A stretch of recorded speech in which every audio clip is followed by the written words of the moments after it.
Good evening, Will. Hillbilly Elegy is currently #1 on the Amazon bestsellers list. And by the way, #2 is that same book in the hardcover version.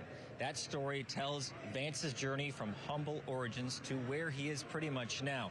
He's expected to lean into that message tonight. Now, Vance had his first official appearance as the VP pick this morning at a fundraiser. The 39-year-old is a Marine veteran, Yale graduate, and businessman who rose to prominence because of his best-selling memoir. He was elected to the Senate 2 years ago. Many RNC attendees were excited about Trump's pick. He is young, he's enthusiastic, he's intelligent, he's everything that we could want. If something were to happen, he could lead this country. Couldn't have been happier. He lives and breathes MAGA. He's got that more youthful side to him, so I think he's going to be full of a lot of good energy, positive energy to help bring the country together. I just feel like he's the right candidate to carry the MAGA agenda forward, the America First agenda forward. Democrats have been quick to paint the Ohio senator as a MAGA extremist, noting Vance's false claims of voter fraud and comments against abortion exceptions for rape and incest. A woman who almost died after being denied an abortion in Texas spoke at a Democratic-sponsored event this morning. We've been turned away from hospitals. We've been found collapsed on bathroom floors. We have been told to flee our state borders in the hope of receiving basic reproductive care. Vance has also been a vocal opponent of Ukraine funding, an issue that has divided the Republican Party. Vance is scheduled to be the last speaker this evening. He will directly follow his wife. Now, Vance is expected to lean into his very humble origins and is hoping to leave a positive first impression for the millions of Americans watching. Reporting in Milwaukee, I'm Dan Hagen for Newswatch 12. Floor on what to expect from the former president. Dan?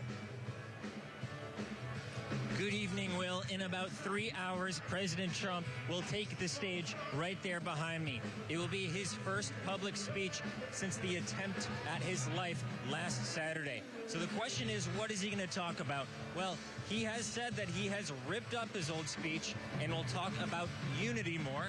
Whether that happens, we'll see tonight. But another curveball for the Trump campaign is who is going to be at the top of the Democratic ticket. Joe Biden is facing more and more calls to step down, which means the former president will likely aim attacks at Vice President Kamala Harris this evening, who is seen as his natural successor.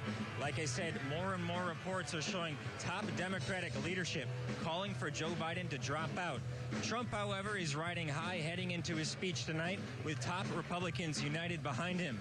Marathon County GOP Chair Kevin Hermaning is a delegate and will be watching the speech from the convention floor. He thinks Trump will talk about how last weekend's events have had a humbling effect.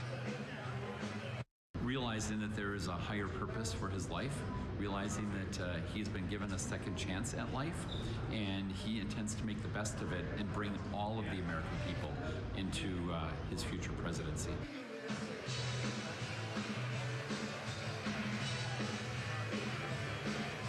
Democratic Party of Wisconsin Chair Ben Wickler says the most striking thing about this convention is about what's not being talked about. Topics like January 6th, election denial, and the overturning of Roe versus Wade have not been discussed.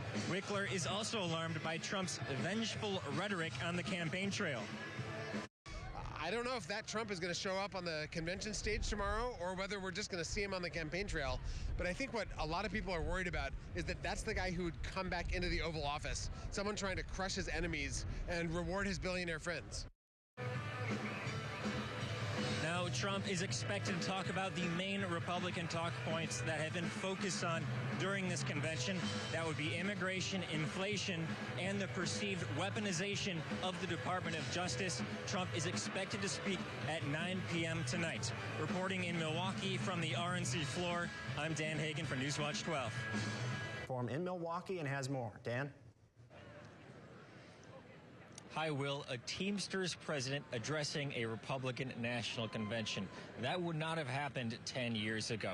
And it shows how the Republican Party has changed in terms of policy and that's largely because of its leader, Donald Trump.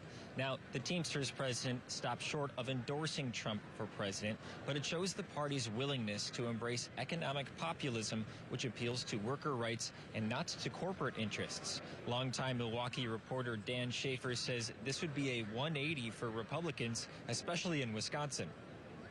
Wisconsin Republicans obviously passed a lot of anti-union laws in the early 2010s under Scott Walker, so I'd be interested to see what some of the reaction would be like from some of those Wisconsin Republicans to that type of message being at the RNC. And I think it is, just the latest and just kind of the latest chapter in how Trump has remade the Republican Party over the past 8 or 9 years. Congressman Tom Tiffany was a legislator during Act 10 and didn't directly address the Teamsters president's speech last night, but he agreed Donald Trump has forever changed his party. Donald Trump has put his stamp on the party. That is in regards to foreign policy, where we were largely interventionists all over the world. There's much more of a mindset of we need to be discriminating about where we get involved around the world.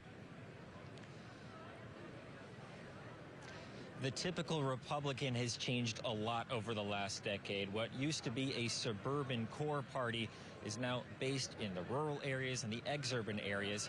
And there's signs that this demographic is shifting more for the 2024 presidential election.